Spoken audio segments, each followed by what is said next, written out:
when we come to see the teddy bears are here to play. If you don't come play with.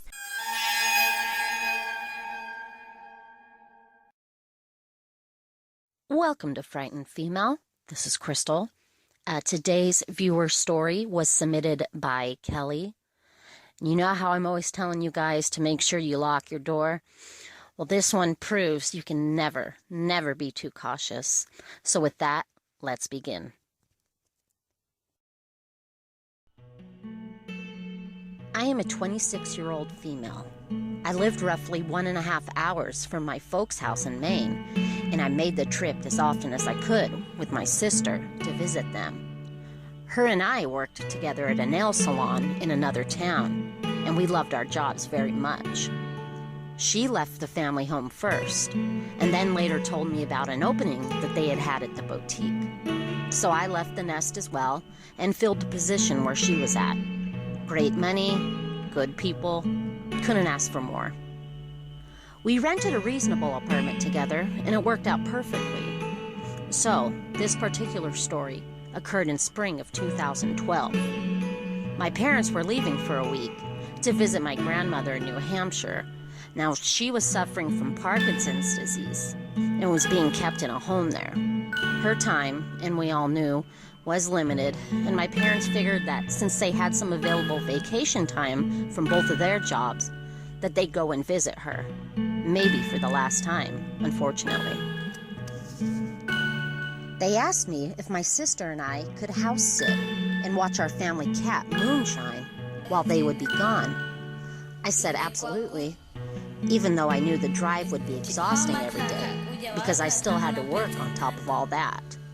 In addition, my sister had just started seeing this guy from an online dating site, so her head was in the clouds. She said that she didn't want to be gone for an hour and a half, back and forth every day, because she was spending more and more time with this man, and she was in that hopeless romantic stage. Whatever, I said, I'll go by myself. I had plenty of friends where the house was at, so I'd just call one of them when I got there.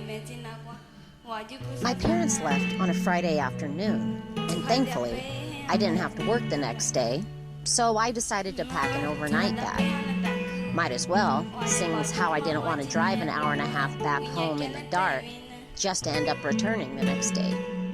So I got off work that Friday, and I was able to say goodbye to my parents over the phone before their departure, and then I headed back to my old home without my sister. When I finally arrived, it was late afternoon. I knew exactly where the key was hidden, underneath the third rock in the garden. It was the family hiding spot, and it never changed. I was greeted by sweet little Moonshine as always. She was so happy to see me. I settled in, scoped out the fridge, turned the TV on, and then I went straight for my cell phone. I called my good friend from high school, Amber, and told her I was house sitting. She knew where I had lived. She'd been there many times. I just didn't want to be out there alone. And it's not that the house was separate from the other homes, but it was a good minute drive to the next.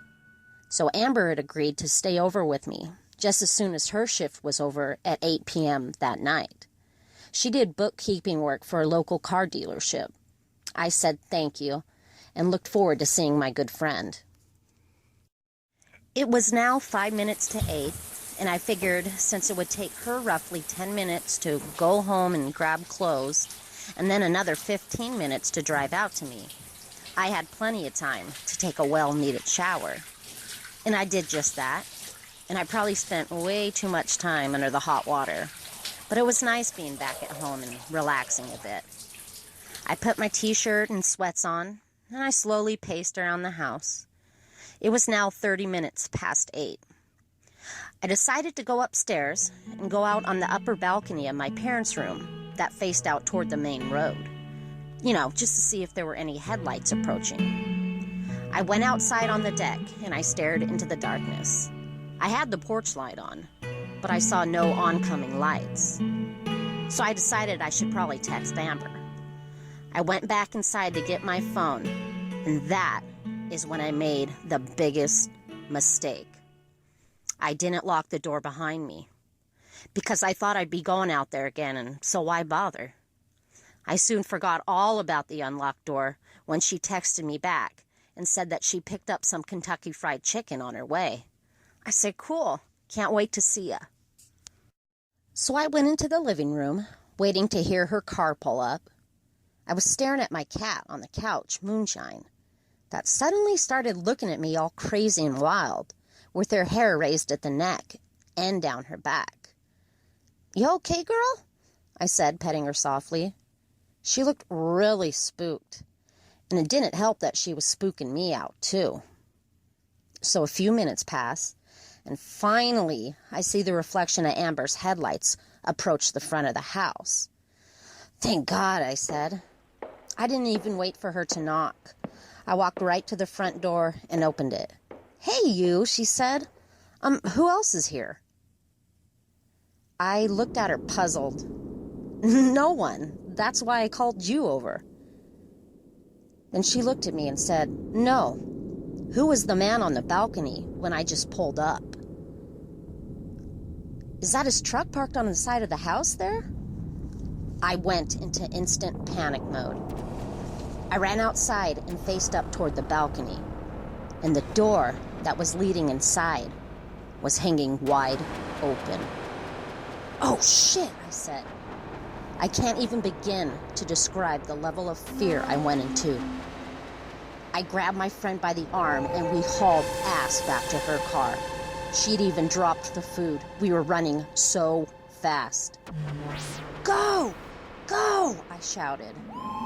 We hopped in her beat-up four-door car, booked it in reverse, and flew down the road. I started to cry with pain and anxiety. Call the police, Amber, call the police. That man she had seen on the balcony had gotten inside of the house.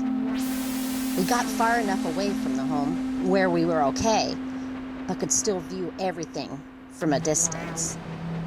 Amber put the car in park and instantly dialed 911. Whatever he wanted to steal, I didn't care.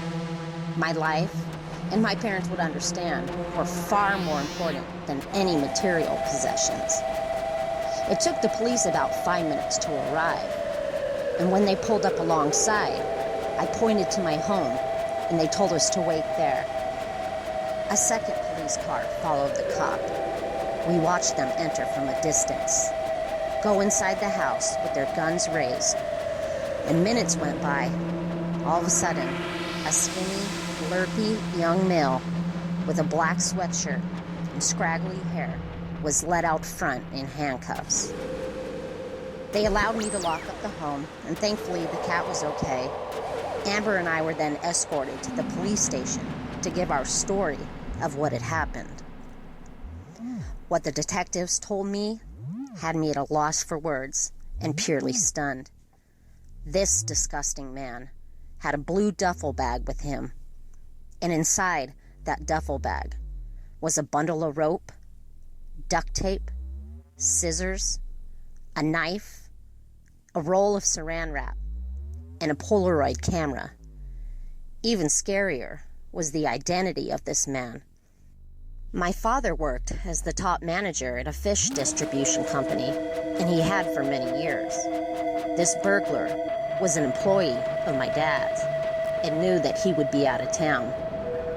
And I'm not one to boast, but our family was pretty well known. The town knew our last name quite well, and it wouldn't be hard for this lowlife to find the residence. If I had never called my friend that night, I think I'd be long gone.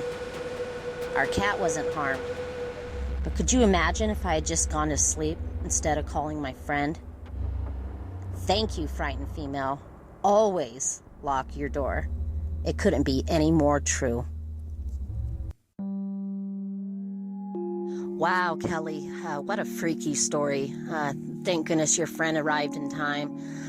You could never be too careful when it comes to remembering to lock your door. I can't say it enough. If you guys have a true scary story and you would like to submit it, see the description box below. Please like and subscribe to my new channel. Please be safe. Please be aware of your surroundings. And remember to always lock your door. Scary later.